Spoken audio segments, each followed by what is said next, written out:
আমরা এখানে অস্থির গঠন দেখতে পাচ্ছি। এই অস্থি আছে আমাদের মানবদেহে ২০৬টা। এই ২০৬টা অস্থি আমরা এই ভিডিওর পরে ইনশাআল্লাহ মুখস্থ রাখতে পারবো, আশা করা যাচ্ছে। আমরা মুখস্থ করার শুরুতে সূচনাটা করার জন্য আমি এই অস্থি বরাবর দেখো একটা লাইন টেনেছি। এই লাইন বরাবর যে অস্থিগুলো আছে তাদেরকে আমরা একটা নাম দিয়ে ফেলি, তাদেরকে বলা হয় অক্ষীয় অস্থি। আগে অক্ষীয় অস্থির মধ্যে কে কে পড়েছে আমরা একটু দেখি। তোমরা যদি খেয়াল করো এই লাইন বরাবর 3টা অস্থি পড়েছে এখানে। যদি দেখতে পাই আমাদের মাথা অঞ্চলটা এই লাইন বরাবর পড়েছে, বক্ষ অঞ্চলটা এই লাইন বরাবর পড়েছে, এবং এই যে পেছনে মেরুদণ্ডটা আছে মেরুদণ্ড এই লাইন বরাবর পড়েছে। সুতরাং এই লাইনটাকে আমি বলেছি আমাদের অক্ষ। যেহেতু এই অক্ষ বরাবর এই 3টা অঞ্চল পড়েছে, তাই এই 3টা অঞ্চলের হাড্ডি সমূহকে বা অস্থি সমূহকে আমরা অক্ষীয় অঞ্চলে অস্থি বলতে পারি। আমরা যদি একটু 3টা অঞ্চলের নাম বলে ফেলি, আমরা তো বাংলা নাম বলেছি, একটু বায়োলজিক্যাল নাম বলি। এই মাথাটার নাম হচ্ছে করটি, মাথার নাম হচ্ছে করটি, এবং এটার নাম হচ্ছে বক্ষ পিঞ্জর, আর পেছনে মেরুদণ্ডের নাম তো মেরুদণ্ডই। তাহলে আমরা এখন যদি একটু সুন্দর করে বলতে চাই যে অক্ষীয় অঞ্চলে কি কি অস্থি আছে, বলবা স্যার 3টা অঞ্চলে অস্থি পাওয়া যায়। একটা হচ্ছে করটি, আর একটা হচ্ছে বক্ষ পিঞ্জর, আর একটা হচ্ছে মেরুদণ্ড। আমরা এই লাইন বরাবর যে অস্থিগুলো আছে তাদেরকে অক্ষীয় অস্থি বলেছি। সুতরাং তোমরা যদি খেয়াল করে থাকো এই লাইন বরাবর কিছু অস্থি পড়েনি, যেমন আমাদের যে হাত, এই হাত লাইন বরাবর পড়েনি, এই পাও লাইন বরাবর পড়েনি, এবং এই পা আর আমাদের এই হাত, এই হাত দুটো এবং পা দুটো কিন্তু লাইন বরাবর পড়েনি। পাশাপাশি তোমরা যদি খেয়াল করো আমাদের যে কোমরের হাড্ডি, এই কোমরের হাড্ডির নাম হচ্ছে হিপ বোন, এক একটা নাম হচ্ছে হিপ বোন, এবং এখানে আমাদের কোমরে 2টা হিপ বোন আছে। এই 2টা হিপ বোন একসাথে মিলে শ্রোণী চক্র গঠন করেছে আমাদের কোমরের মধ্যে। আচ্ছা, পাশাপাশি স্যার তোমরা যদি খেয়াল করে থাকো যে আমাদের এই যে বিউটি বোন, আমরা যেটাকে বলি বিউটি বোন বলি এটাকে, এটা নাম হচ্ছে ক্ল্যাভিকল, আমাদের এই সামনে আছে ক্ল্যাভিকল বলা হয়। আর পিঠের সাথে যদি তোমরা খেয়াল করে থাকো, পিঠের সাথে 2টা হাড্ডি লেগে আছে, এই 2টা হাড্ডির নাম হচ্ছে স্ক্যাপুলা। এরা মনে হচ্ছে যে বক্ষ পিঞ্জরের একটা অংশ, আসলে এটা বক্ষ পিঞ্জরের কোনো অংশ না, এরা বক্ষ পিঞ্জরের উপর বসে আছে। সুতরাং স্যার আমি যদি বলি এই 4টা রিজন যে আমি ভাগ করলাম, আমাদের অক্ষের মধ্যে পড়েনি, কারা পড়েনি? এই হাত দুটো পড়েনি, এই পা দুটো পড়েনি, আর এই যে শ্রোণী চক্র বা কোমরের 2টা হাড্ডি যেটাকে আমরা হিপ বোন বলেছি, এটাও আমার অক্ষ বরাবর পড়েনি। এবং আমার যে ক্ল্যাভিকল এবং পেছনে যে স্ক্যাপুলা হাড্ডি 2টা রেখেছি, যাদেরকে আমরা একটা নাম দিয়ে ফেলি, তাদেরকে বলা বক্ষ অস্থিচক্র, এই 4টা অঞ্চল আমাদের এই মিড লাইন বরাবর পড়েনি, তাই এদের একটা নাম দিয়ে দিই। এদের নাম দিব আমরা উপাঙ্গীয় অস্থি। কি বলা হবে? উপাঙ্গীয় অস্থি বলা হবে। সুতরাং স্যার আমরা একটা ছোট করে রিভিশন দিয়ে ফেলি। আমরা একটা লাইন টেনেছিলাম, এই লাইন বরাবর 3টা অঞ্চল পড়েছিল, একটা নাম হচ্ছে করটি, একটা নাম হচ্ছে বক্ষ পিঞ্জর, আর একটা নাম হচ্ছে মেরুদণ্ড। এই 3টা হচ্ছে আমাদের অক্ষীয় অঞ্চলের অস্থি সমূহ। আর স্যার উপাঙ্গীয় অঞ্চলের অস্থি সমূহ কারা? যারা এই অক্ষ বরাবর পড়েনি, তারা কারা স্যার? এই হাত দুটো এবং কি পা দুটো, পাশাপাশি এই শ্রোণী চক্র এবং বক্ষ অস্থি চক্র, এরা সবাই এই 4টা অঞ্চল আমাদের অক্ষ বরাবর পড়েনি। সুতরাং এই 4টা অঞ্চলকে আমরা উপাঙ্গীয় অঞ্চল বলেছি। স্যার এখন যদি আমাদের এই 206টা হাড় মুখস্থ করতে হয়, তাহলে প্রথমে আমাদের অক্ষীয় অঞ্চলে কি অস্থি আছে, তারপরে উপাঙ্গীয় অঞ্চলে কি অস্থি আছে, সেগুলো ধরে ধরে পড়তে হবে। প্রথমে আমরা অক্ষীয় অঞ্চলে পড়াশোনা করব। অক্ষীয় অঞ্চলে আমরা 3টা অংশে ভাগ করেছিলাম, আমাদের করটি, আমাদের বক্ষপিঞ্জর এবং আমাদের মেরুদণ্ড। আমরা প্রথমে একটু মেরুদণ্ডে চলে যাই স্যার। আমরা যদি মেরুদণ্ডে যাই, মেরুদণ্ডে এই যে পেছনের দিকে দেখা যাচ্ছে, মেরুদণ্ডের শুরুটা হচ্ছে এখানে এবং শেষ হচ্ছে এই যে নিচের দিকে একটা সুইয়ের মতো বের হয়ে আছে, এটা স্যাক্রামের নিচে এই যে হাড্ডিটা কক্কিস বলা হয়। এই থেকে এই পর্যন্ত পুরো অংশটা হচ্ছে আমাদের মেরুদণ্ড। এই মেরুদণ্ড দিয়ে আর যদি আমরা পড়াশোনা করতে চাই, এই মেরুদণ্ডে তোমরা যদি খেয়াল করে থাকো, মেরুদণ্ড কিন্তু টোটাল 26টা হাড় নিয়ে গঠিত। 26টা, যেমন ধরো এই যে একটা হাড়, এই একটা হাড়, এই একটা হাড়, এই একটা হাড়, এরকম করে টোটাল 26টা হাড়ের সমন্বয়ে আমাদের পুরো মেরুদণ্ড গঠিত, যেটা একটা অক্ষীয় অঞ্চলের অন্তর্ভুক্ত হাড়। আচ্ছা, এই হাড়গুলোর একটা নাম দিয়ে ফেলি স্যার। মনে রাখবা আমাদের এই মেরুদণ্ডে যে হাড়গুলো দ্বারা গঠিত, এই মেরুদণ্ডের হাড়গুলোকে বলা হয় কশেরুকা, কশেরুকা। এবং মনে রাখবা স্যার, আমাদের তুমি যদি একটু গোনা দাও, আমাদের এই মেরুদণ্ডে টোটাল 26টা হাড় তুমি খুঁজে পাবা। তাহলে আমি বলতে পারি যে আমাদের মেরুদণ্ডে হাড় বা কশেরুকার সংখ্যা কয়টা? তুমি বলবা 26টা হাড়। এখন স্যার মেরুদণ্ড নিয়ে পড়াশোনা করার জন্য আমরা এই মেরুদণ্ডকে টোটাল 5টা রিজিয়নে ভাগ করবো স্যার, 5টা অঞ্চলে ভাগ করবো। যেমন আমি একটু বক্স করে ফেলি, এই একটা অঞ্চল, এই একটা অঞ্চল, তারপরে এই হচ্ছে 3 নম্বর অঞ্চলটা, এবং এই হচ্ছে 4 নম্বর অঞ্চল, এবং লাস্টে এতটুকু হচ্ছে আরেকটা অঞ্চল। নাম দিয়ে ফেলে অঞ্চলগুলোর। এই অঞ্চলটার নাম হচ্ছে, তোমরা যদি খেয়াল করো, এটা হচ্ছে আমাদের ঘাড়ের অঞ্চল, এবং এই অঞ্চলটা হচ্ছে আমাদের বক্ষের ঠিক পেছনে মানে পিঠের অঞ্চল, এবং এই অঞ্চলটা হচ্ছে, এই অঞ্চলে যে কশেরুকা আছে এটা কোথায় আছে? এটা আমাদের ঠিক পেট বরাবর পেছনে আছে। আর এটার নাম হচ্ছে স্যাক্রাম, এটার নাম হচ্ছে কক্কিস। এই টোটাল 5টা রিজিয়ন স্যার। আমরা তো বাংলা পরিচয় দিলাম, এখন একটু বায়োলজিক্যাল পরিচয় আমরা দিই। সেটা হচ্ছে এই ঘাড় অঞ্চলে যে কশেরুকাগুলো আছে, অর্থাৎ মেরুদণ্ডের যে হাড়গুলো আছে, তাদেরকে বলা হয় সার্ভাইকাল ভার্টিব্রা বা সার্ভাইকাল কশেরুকা। আর এই বক্ষ অঞ্চল বা পিঠ অঞ্চলে যে কশেরুকাগুলো আছে, এদেরকে বলা হয় থোরাসিক কশেরুকা। আর এই পেট বরাবর পেছনে যে কশেরুকাগুলো আছে, তাদেরকে বলা হয় লাম্বার কশেরুকা। আর এটাকে বলা হয় স্যাক্রাম, এটাকে বলা হয় কক্কিস। এখন স্যার আমরা যে বলেছি যে আমাদের মেরুদণ্ডের মধ্যে টোটাল 26টা হাড় আছে। আমরা একটু গোনা দিয়ে দেখি। সেটা হচ্ছে আমরা এই অঞ্চলকে বলেছিলাম সার্ভাইকাল কশেরুকা। সার্ভাইকাল অঞ্চলে কশেরুকার সংখ্যা হচ্ছে 7টা, সার্ভাইকালে হচ্ছে 7টা। এই থোরাসিকে কশেরুকার সংখ্যা হচ্ছে 12টা। থোরাসিক তুমি যদি গোনা দিয়ে রাখো 1 2 3 4 এরকম করে টোটাল 12টা কশেরুকা এই থোরাসিক বা বক্ষ অঞ্চলে পাবা। এরপর আসলে লাম্বার অঞ্চলে লাম্বার কশেরুকার সংখ্যা হচ্ছে 5টা, আর আমাদের এই স্যাক্রাম হচ্ছে একটা, আর এই কক্কিস হচ্ছে একটা। টোটাল যদি যোগ দাও তুমি 26টা কশেরুকা পেয়ে যাবা মেরুদণ্ডের মধ্যে। তাহলে আমরা মেরুদণ্ড পড়ে ফেললাম অক্ষীয়র মধ্যে। এখন আমরা চলে যাই বক্ষপিঞ্জরে। স্যার বক্ষপিঞ্জরও একটা অক্ষীয় অস্থির অঞ্চল, ঠিক আছে? আমরা বক্ষপিঞ্জরে যদি একটু খেয়াল করি, আমি একটু 360 দেখাই বক্ষপিঞ্জরটা। দেখো বক্ষপিঞ্জরের পেছনটা কিন্তু যুক্ত হয়েছে আমাদের মেরুদণ্ডের সাথে। বক্ষপিঞ্জরে তোমরা যদি খেয়াল করো, বক্ষপিঞ্জর কিছু সুত মানে কিরকম চিকন চিকন হাড় দ্বারা গঠিত। এই হাড়গুলোকে বলা হয় পরশুকা বা ইংরেজিতে বলা হয় রিবস। এই পরশুকা সামনে পেছনে অ্যাটাচমেন্ট হয়ে বা যুক্ত হয়ে একটা খাঁচার মতো অংশ আমাদের বুকের মধ্যে তৈরি করেছে। এই খাঁচাকে আমরা বক্ষপিঞ্জর বলে থাকি। তোমরা যদি খেয়াল করো, এই পরশুকা নামক এই চিকন হাড়গুলো সামনে কিন্তু একটা হাড়ের সাথে যুক্ত হয়েছে। এই হাড়টার নাম হচ্ছে স্টার্নাম। সুতরাং সামনে স্টার্নামের সাথে যুক্ত হয়েছে, আর পেছনে কার সাথে যুক্ত হয়েছে? পেছনে তোমরা যদি খেয়াল করো মেরুদণ্ডের সাথে যুক্ত হয়েছে। সুতরাং স্যার আমি যদি বলি যে আমাদের বক্ষপিঞ্জরে কি আছে, আমাদের বক্ষপিঞ্জরে এই চিকন হাড়গুলো যেগুলোকে পরশুকা বলা হয়, আর সামনে আছে স্টার্নাম হাড়, আর পেছনে আছে মেরুদণ্ড।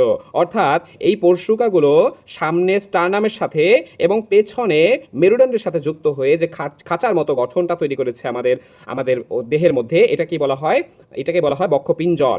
এখন আসো স্যার যে বিগেস্ট প্রশ্ন, সেটা হচ্ছে বক্ষপিঞ্জরে অস্থির সংখ্যা কয়টা? তোমরা যদি খেয়াল করো, এই হাড়টার নাম হচ্ছে স্টার্নাম। আমাদের পরশুকাগুলো যে সামনে যে হাড়টার সাথে যুক্ত হয়েছে তাকে স্টার্নাম বলা হয়।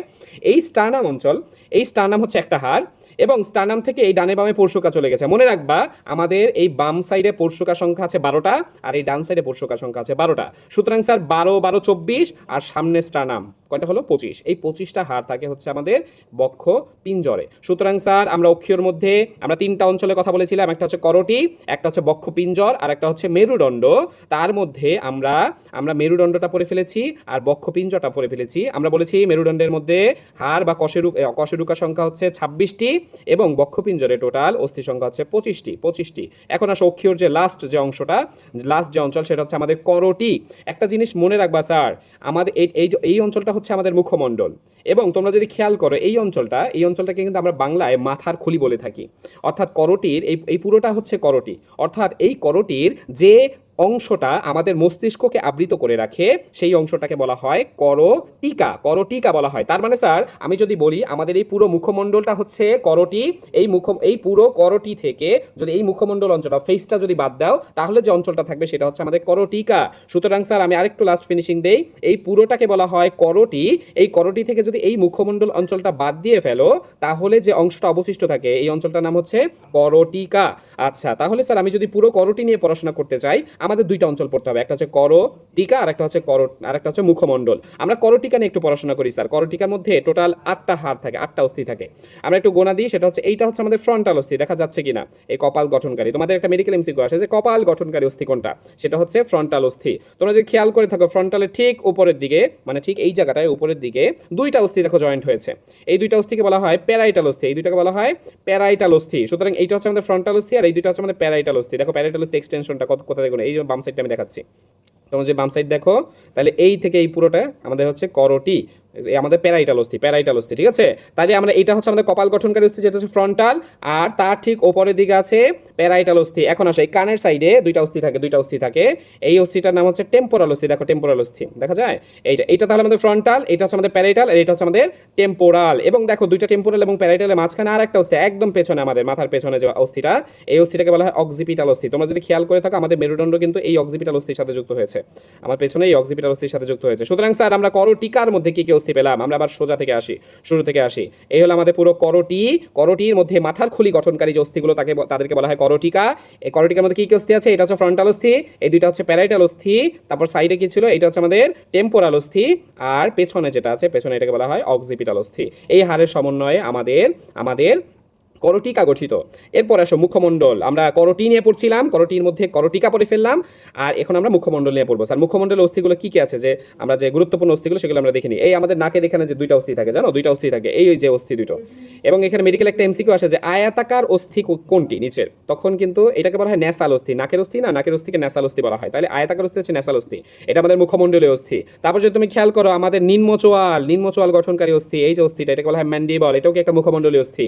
ঊর্ধ্বচোয়াল গঠনকারী অস্থিকে বলা হয় ম্যাক্সিলা। তোমরা যদি খেয়াল করো এই অঞ্চলটা হচ্ছে আমাদের ম্যাক্সিলা, ঊর্ধ্বচোয়াল গঠনকারী এই হাড্ডিটা হচ্ছে আমাদের ম্যাক্সিলা, কিন্তু এই ম্যাক্সিলা কিন্তু একটা না, তোমরা যদি খেয়াল করো এখানে একটা খাঁজ আছে, তার মানে স্যার এখানে ম্যাক্সিলা হচ্ছে দুইটা, ম্যান্ডিবল হচ্ছে একটা, ম্যাক্সিলা হচ্ছে দুইটা, ঠিক আছে। তাহলে এই ম্যাক্সিলা, ম্যান্ডিবল, তারপর ন্যাসাল বোন বা ন্যাসাল অস্থি, এগুলো সবই মুখমণ্ডলীয় অস্থি। এছাড়া তোমরা যদি খেয়াল করো আমাদের এই জায়গাটা একটু ফুলে থাকে মুখমণ্ডলে, তাই না, এটাও কিন্তু একটা আলাদা হাড়, এটা কিন্তু ম্যাক্সিলা না। এই দেখো সেই উচ্চ জায়গাটা যেটা আমার গালের উপর ফুলে থাকে, এই হাড়টার নাম হচ্ছে জাইগোমেটিক অস্থি, বলা হয় জাইগোমেটিক অস্থি। তাহলে তোমরা আমাকে বলো স্যার আমার মুখমণ্ডলে বেসিক্যালি কি কি অস্থি পেলাম? আমরা ন্যাসাল অস্থি পেয়েছি দুইটা, আমরা ম্যাক্সিলা পেয়েছি, ঊর্ধ্বচোয়াল গঠনকারী অস্থি, আমরা নিম্নচোয়াল গঠনকারী ম্যান্ডিবল অস্থি পেয়েছি, আর দুই সাইডে দুইটা জাইগোমেটিক বোন বা জাইগোমেটিক অস্থি পেয়েছি। এই হচ্ছে আমাদের মুখমণ্ডলীয় অস্থি।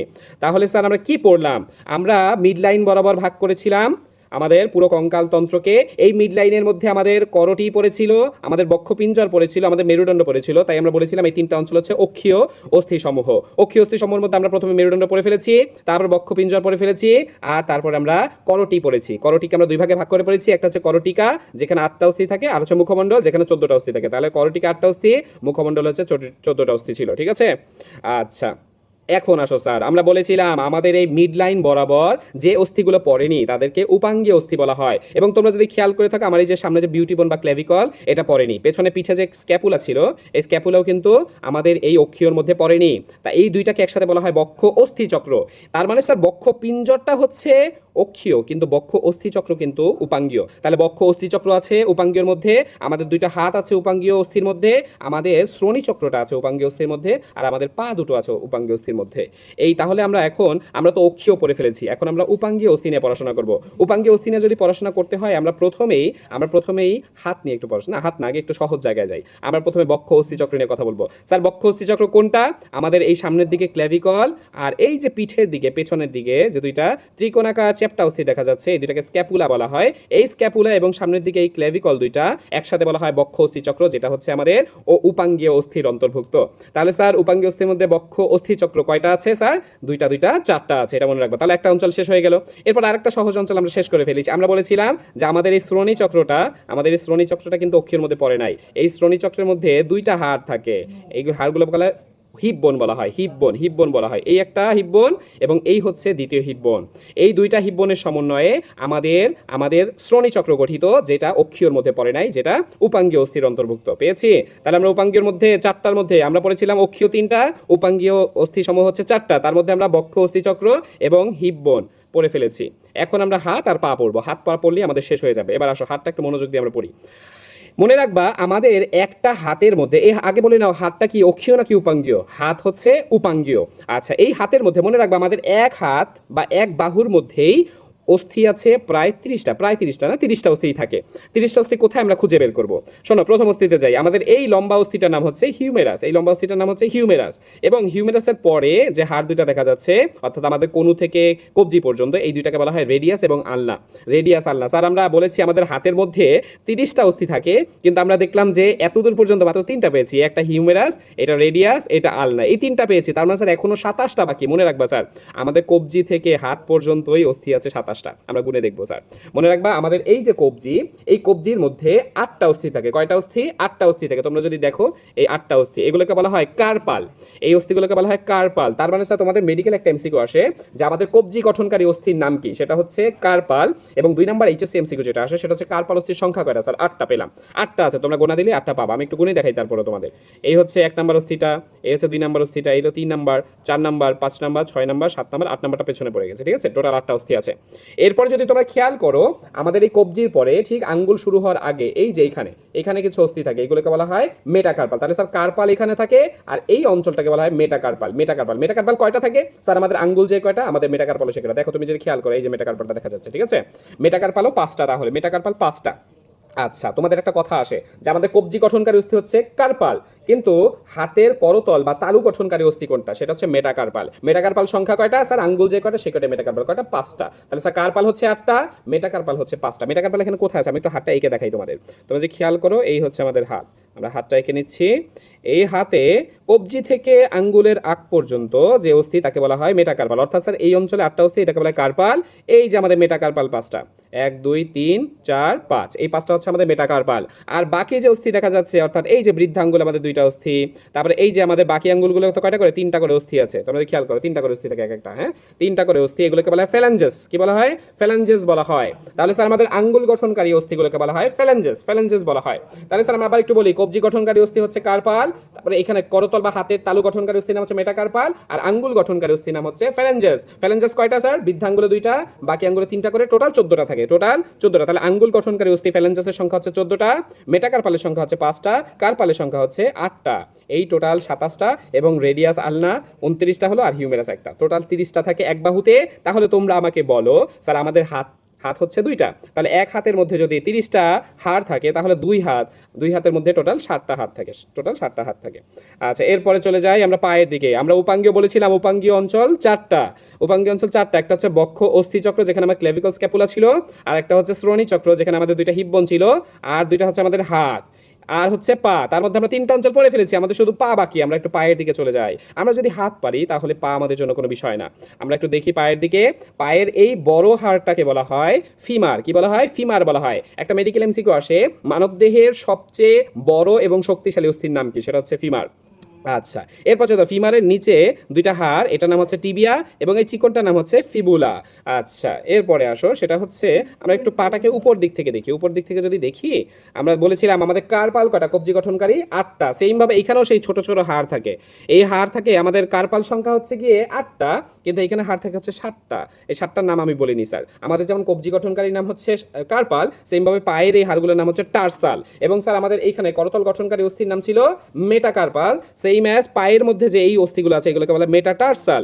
মেটাটার্সাল বলা হয়। তাহলে পার্থক্য একটু নামের মধ্যে আছে, বাট বাকি সব গঠন সেম, মেটাটার্সাল। এরপর আছে সেম আঙ্গুল গঠনকারী অস্থির, কি বলা হয় নাম? এটার নামও ফ্যালেঞ্জেস বলা হয়।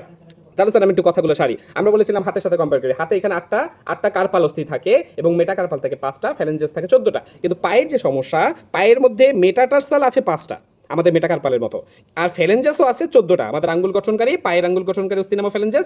আমাদের ফ্যালেঞ্জেস, হাতেও ফ্যালেঞ্জেস আছে কয়টা? 14টা, পায়েও ফ্যালেঞ্জেস আছে 14টা। কিন্তু ঝামেলা যেটা হলো স্যার, আমাদের কবজি গঠনকারী অস্থি, যেটাকে আমরা কার্পাল বলেছিলাম, কার্পালের সংখ্যা হচ্ছে 8টা ছিল, আমরা জানি। কিন্তু সেখানে পায়ের হাড্ডিগুলোর নাম বলেছিলাম আমরা টার্সাল, এই টার্সালের সংখ্যা কিন্তু 7টা। তাহলে স্যার কি হলো বিষয়টা? মনে রাখবা, আমাদের পায়ের মধ্যেও কিন্তু 30টা অস্থি থাকে, হাতের মধ্যেও আমাদের 30টা অস্থি ছিল। তাহলে স্যার সবই তো ঠিক আছে, আমাদের হিউমেরাস একটা, পায়ের মধ্যে ফিমার একটা, আমাদের রেডিয়াস আলনা একটা, এবং এখানে টিবিয়া ফিবুলাও একটা। তারপরে আবার আমাদের মেটা কার্পাল হচ্ছে গিয়ে 5টা, আবার মেটা টার্সাল পায়ের মধ্যেও 5টা, ফ্যালেঞ্জাসও কয়টা? 14টা, পায়ের মধ্যেও ফ্যালেঞ্জাস 14টা। তাহলে স্যার এই যে আমাদের কার্পাল 8টা, কিন্তু পায়ের মধ্যে টার্সাল 7টা, তাহলে একটা হাড় কোথায় গেল? সেই একটা হাড় হচ্ছে আমাদের এই হাঁটুতে আছে। তোমরা তো জানো আমাদের হাঁটুর একটা বাটি আমরা বলে থাকি, তাই না? এটাকে বলা প্যাটেলা, এই প্যাটেলা অস্থি। ঠিক আছে, তাহলে দেখো আমরা 30টা অস্থি একটু কাউন্ট করে ফেলি। এই হাড়টা আমার পায়ের 30টা অস্থি কাউন্ট করবো স্যার। এটাকে বলা হয় ফিমার, এটাকে বলা হয় প্যাটেলা, পেলাম 2টা অস্থি। তারপর এটাকে বলা হয় টিবিয়া, এটাকে বলা হয় ফিবুলা, কয়টা পেলাম? 4টা অস্থি পেলাম। এরপর যদি খেয়াল করো, আমরা একটু নিচে দিকে যাই। নিচে দিকে গেলে এখানে পায়ের গোড়ালির দিকে যে হাড়গুলো থাকে তাকে বলা হয় টার্সাল অস্থি, যেটার সংখ্যা হচ্ছে 7টা, মেটাটার্সালের সংখ্যা হচ্ছে 5টা, ফ্যালেঞ্জাসের সংখ্যা হচ্ছে 14টা। তোমরা যদি টোটাল কাউন্ট করে থাকো, তাহলে তোমরা 30টা অস্থি পেয়ে যাবে। তাহলে স্যার এক পায়ের মধ্যে যদি 30টা অস্থি থাকে, তাহলে দুই পায়ের মধ্যে কয়টা অস্থি আছে? টোটাল 60টা অস্থি আছে স্যার। তাহলে দেখো আমাদের আর কোনো হাড় বাকি নেই। আমরা আরেকটু ছোট করে রিভিউ করে ফেলি। আমরা এই মানব কঙ্কাল তন্ত্রকে মনে রাখবা, মানব কঙ্কাল তন্ত্রতে 206টা হাড় থাকে। 206টা হাড়কে আমরা 2টা অঞ্চলে ভাগ করেছিলাম। আমাদের এই মিড লাইন বরাবর যারা পড়েছিল, তারা ছিল অক্ষীয় মধ্যে কারা ছিল? করটি ছিল, বক্ষপিঞ্জর ছিল, এবং মেরুদণ্ড ছিল। আর এই মিড লাইন বরাবর যে অস্থিগুলো পড়েনি, তাদেরকে আমরা উপাঙ্গীয় বলেছিলাম। কারা পড়েনি? এই বক্ষ অস্থিচক্র পড়েনি, অর্থাৎ ক্লেভিকল এবং স্ক্যাপুলা। আমাদের এই হাত 2টা পড়েনি, আমাদের এই শ্রোণী চক্র বা হিপ বোন 2টা পড়েনি, আর পা 2টা পড়েনি। সুতরাং স্যার আমি সহজ করে বলি, আমাদের অক্ষীয় অঞ্চলে তিনটা অঞ্চলে অস্থি পড়েছে, করটি, বক্ষপিঞ্জরা, মেরুদণ্ড। আর উপাঙ্গীয়র মধ্যে পড়েছে ঊর্ধ্ববাহু, বক্ষ অস্থিচক্র, শ্রোণী চক্র এবং পা। এভাবে তোমরা অঞ্চলগুলো পড়ে ফেলতে পারো। ঠিক আছে, ধন্যবাদ সবাইকে।